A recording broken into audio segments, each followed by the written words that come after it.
Go Meteorologist here. It has been a little bit of time since I've made any sort of video. So, about a couple months ago, if you guys are new to the channel, take a look at some of those videos. I went through the whole season of the N Battle Association, Season 10, where we did some NAT DEX low tier, and ended up actually taking first place. So, very exciting stuff.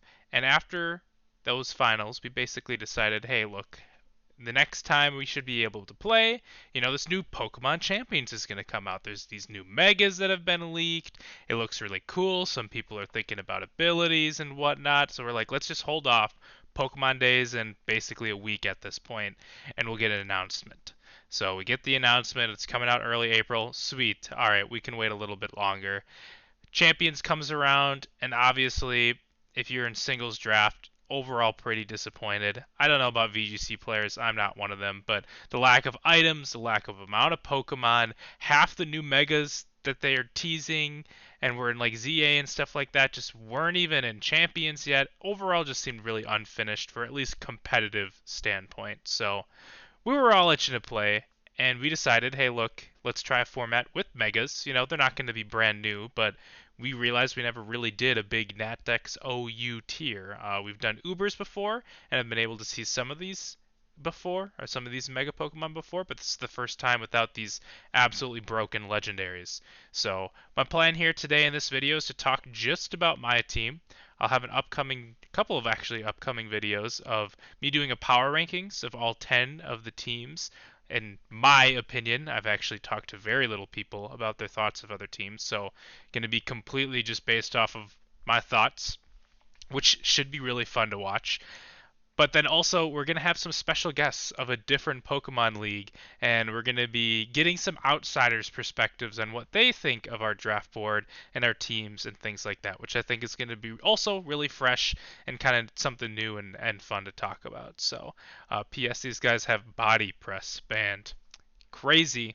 All right, well, without talking way too much, let's take a quick look at the draft board so you guys can all see the overall power level. So here's the draft board, right? Obviously, most of these big megas, as well as this, Qianpao Pokemon that somehow I got in last draft, or 2 drafts ago, I should say. Still lost because I suck, but oh well.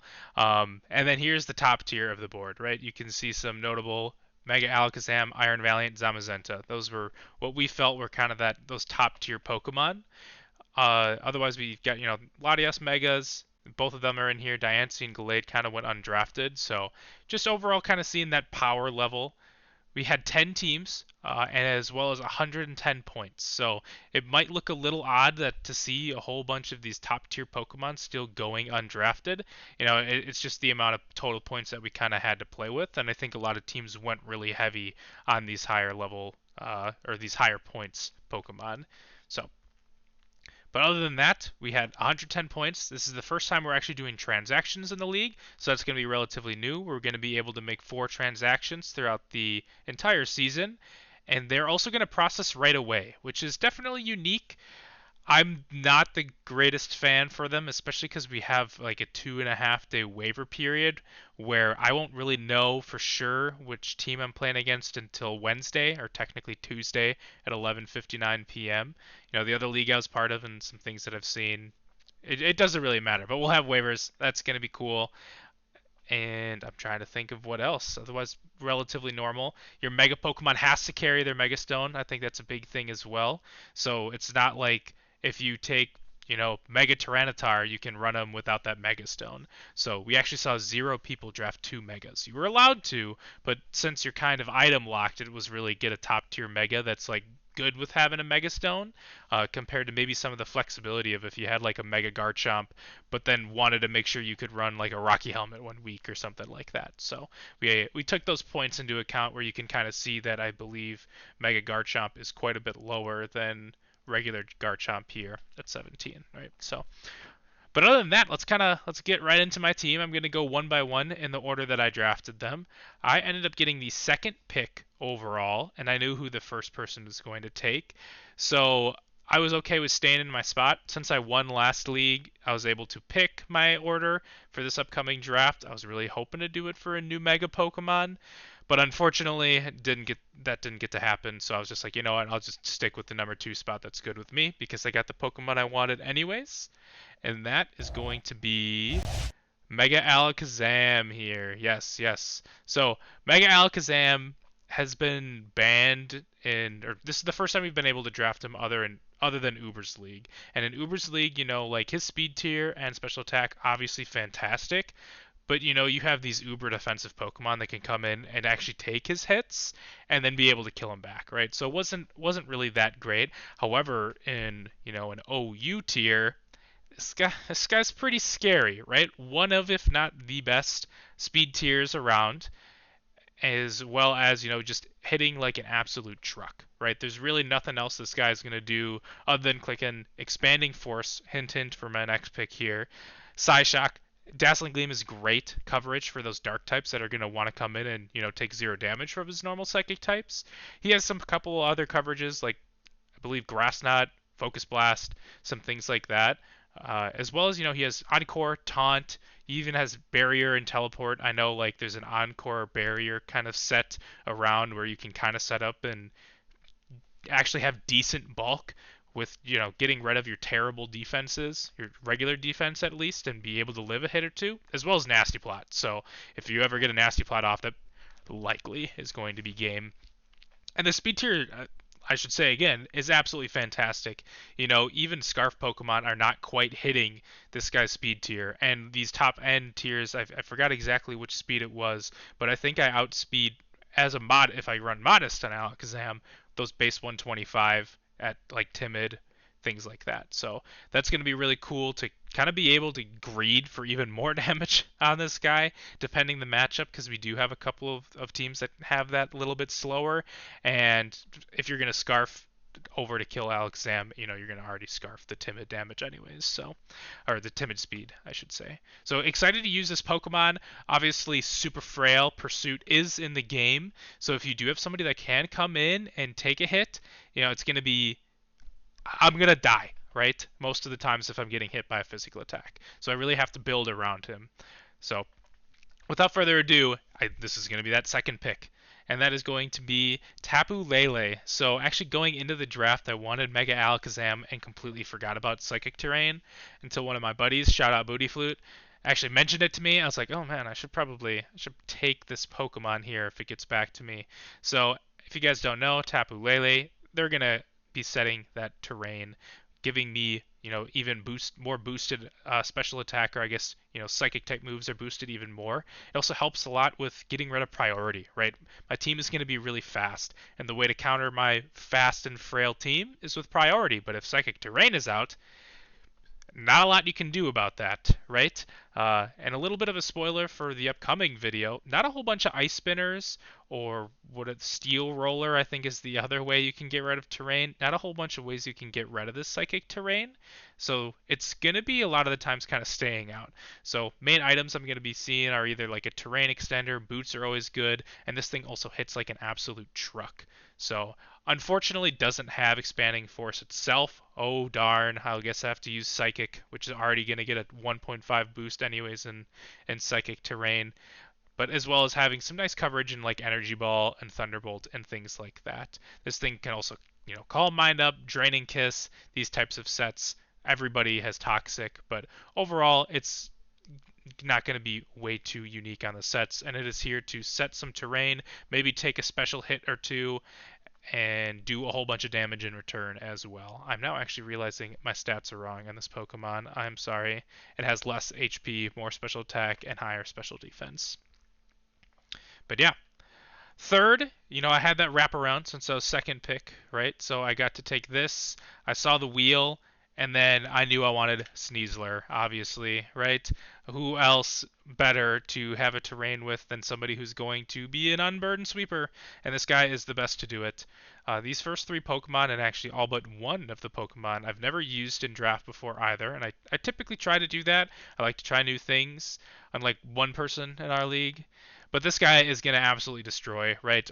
Already great speed at 120. I already had fantastic speed at 150 with Mega Alakazam, but now, you know, that unburden, I'm unchecked.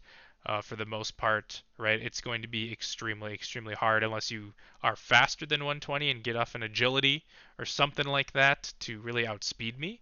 As well as, a lot of the times you're kind of gonna see dark type into these psychic moves or a steel type, right? Some things that are really going to resist psychic moves, and being able to then destroy them with a really strong close combat, I think is just going to be really, really nice. As well as just have really great priority in U-turn, right?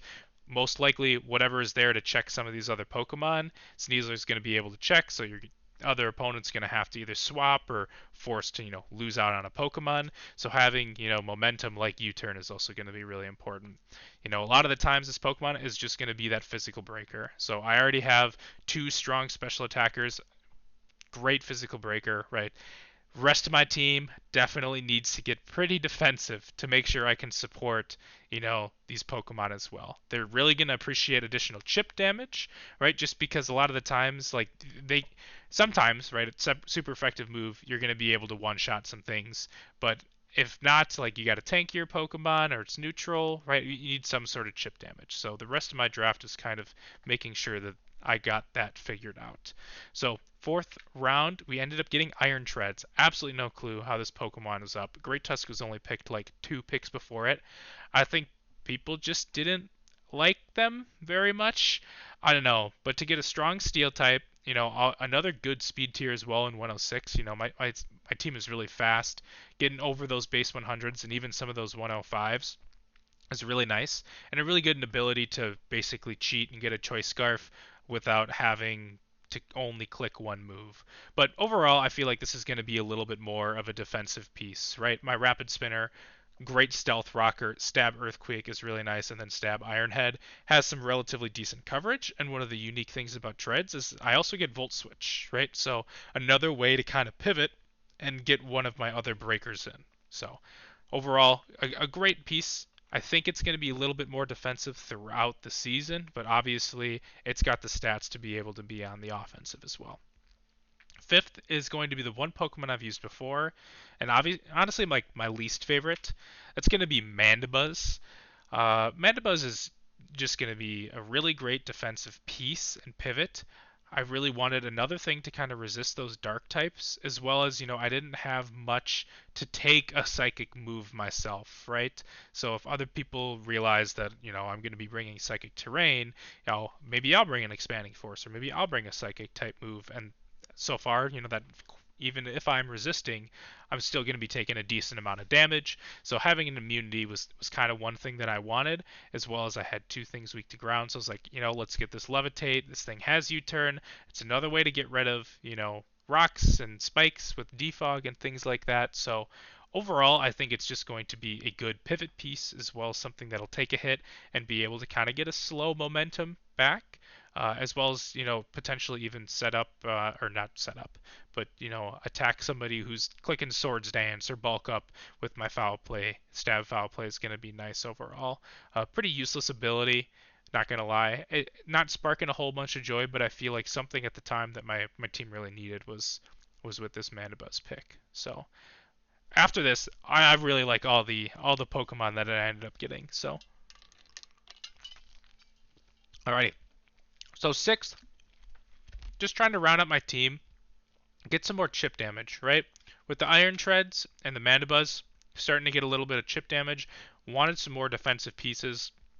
There's a Pokemon on there that I've only seen in our leagues once that I was really interested in, and I thought the definition of a way to get chip damage. I only had one rocker, and it was Treads, and I didn't want to be forced to basically bring Stealth Rock, Rapid Spin, every single week, and then it'd basically be like, okay, Earthquake knock, or like Earthquake coverage move, things like that, right? Really polarize the type of set. So I wanted something that could also set up hazards and get chip damage. Now is going to be Ferrothorn. So with its ability Iron Barbs, anytime that people are going to want to either get momentum on me with like a flip turn, a U-turn, also resists Volt Switch, which is really nice too, right? They're going to be taking a lot of damage with those first two contact moves. As well as, it's just an overall tank. It can be annoying. It sets up those rocks. It sets up those spikes. And my team overall, I feel like, is get chip damage and kill people, right? I'm not a bulky offense team. I am like a relatively hyper offense team. So I don't need something with recover that's going to play this type of role, right? I want something to come in, get up my hazards, do 30 some percent with a rocky helmet to somebody, and something like this really makes people want to run, instead of like a damage boosting item or maybe a resist berry. They realize their physical attacker is now going to have to run protective pads to make sure that they don't take this chip, right? And being able to kind of get rid of an item slot like that, and then even these Pokemon are going to want to come in, I can knock it off. I think that's going to be really valuable, and honestly something that I probably should have picked a little bit earlier. I'm really glad it came back to me, but I think this was one of my most valuable pieces as that defensive pivot and cornerstone. I unfortunately don't have a fire resist right now, and that's something that I'm going to solve with my last two picks that you'll be seeing here shortly. But other than that, for fighting types, I already had quite a bit of resistances, so I wasn't too worried about this. So again, setting up hazards, getting chip damage, and this thing's got a relatively okay 94 attack, right? The things that are going to want to come into it obviously are the fire types. It's going to be hard for me to hit because I don't have something like an earthquake or even a stone edge. Obviously, I probably don't have a water move. So that'll be a little bit tougher, but some of the other things as well, like I can kind of smack around a bulky water that thinks that I'm not going to do any damage because I'm just a little Ferrothorn. So, um, but yeah, for our seventh overall pick here, we end up with Moltres. Kind of doubling down on the making sure that I can provide a little bit of chip damage, but also, somebody is really now, if they're a physical attacker, going to doubly want to make sure they have some sort of protective pads with flame body as well as iron barbs, right? So I think these two together really complement themselves, right? The things that Moltres are weak to, Ferrothorn is not, and vice versa. They kind of resist each other, which is going to be really strong and hand in hand. This thing does have a little bit of longevity, and it can also hit relatively hard with its, good special attack and even like a physical attack. If I want some sort of stab, flying move, just because overall it's typically pretty good stab flying moves. I could do like a Brave Bird instead of a Hurricane if I didn't want that 70% chance, but a lot of the times you're just going to see like a U-turn, Flamethrower, Roost, maybe potentially another way to get rid of hazards, a Will-O-Wisp if I want to spread some status a little bit more, and things of that nature. Going to be an overall defensive piece again on my team, but something that can obviously bring up chip damage with two good types in fire and flying. Obviously, quad weak to rock, so this is going to be rockin' heavy duty beats. Wow, heavy duty boots every single week, which isn't the end of the world. Makes the prep room a little bit easier. But yeah, to round out the team, didn't have an ice resist yet. I wanted another bulky piece, and I had 13 points left over, so a decent amount. And something struck my eye, which was Primarina. I think this Pokemon is really good. It's going to be another slow pivot. It's a great special defense piece and great typing in water and fairy. So a lot of the things that I was still kind of weak to, this thing really came in and patched those holes, as well as just, again, this is going to be a Pokemon with a really good 126 special attack, and things like a Hyper Voice, as well as just if I want to run Torrent instead and do something like a Surf Angle, Stab Moonblast, Draining Kiss, like I said, the momentum and flip turn, and then a lot of things that these water types lack is if a bulky water comes in, and having Energy Ball for that is also going to be really nice. So I just think for my team, it kind of rounded everything out really good, and something that I thought that was overall just going to finish off my team. So we'll go in here real quick of my full team overall so that you guys can kind of take a look at it instead of one by one, as I currently am struggling to figure that out. I don't know why. Oh, there we go. Perfect. All right, so this is kind of what my team as a whole looks like. I really like my speed tiers again, right? Obviously, I have fantastic speed up here, 150, 120, 106. And those things in the past that I kind of noticed, if you have gaps in speed tiers, it allows people to kind of cheat in their own speed tiers a bit, where they can either go adamant or modest, and or a little bit more defensive, get a little bit more health, a little more HP and things like that. So being able to have Pokemon that they kind of have to respect a max speed Tapu Lele, right? Um, I think is going to be beneficial. And then again, I kind of mentioned it. I was a little weak to fire, especially with picking up Ferrothorn, but I think I rounded it out pretty good with these two pieces that are going to be taking both the physical and special fire moves. And then we have, flying weakness, but nobody in our league took a stab flying Pokemon at all. We had like the 4 ground and flying pieces that don't have a flying type move, and like Gliscor and Landorus, both I and T. I think Enamorus was taken as well, right? Or if like I think Zapdos would be the only thing where I'm like, up, a hurricane could come to my team, and again, not too worried about that, right? Like I'm not seeing a Staraptor Brave Bird coming at my face, so not too worried. And then Ghost type, I think it's relatively hard to be good with Ghost type unless you have a normal type Pokemon, and picking 2 Psychic people with Psychic Terrain. Uh, Not too worried. Again, there are some threats in Ghost type. I know we have both a Golden Go as well as I was about to say Primeape, and I'm actually like completely blanking on the name right now. Ghost fighting guy, Annihilate. There we go, right there. So that'll be a little bit scary, but I don't think nothing that my team really can't handle, I guess so to say, especially because for Annihilate, the 2 resistances to Ghost are super effective for the fighting type move. So, um, but yeah, and again, looking at my moves here now, decent entry hazards and removal. I like that. I've got a lot of Pokemon that are click knockoff and kind of like want to run knockoff, right? I think the only one would be, Mega Alakazam that's not ever going to run knock, but the other 3 are very common to bringing knockoff, which is good. Good momentum as well, especially for some of my bulkier pivots, which I think is extremely important. Don't have any priority, not any real ones at least, but that's kind of something I drafted around for a Psychic Terrain team, right? I didn't want to pick somebody that kind of relied on priority, especially because, I was setting up Psychic Terrain.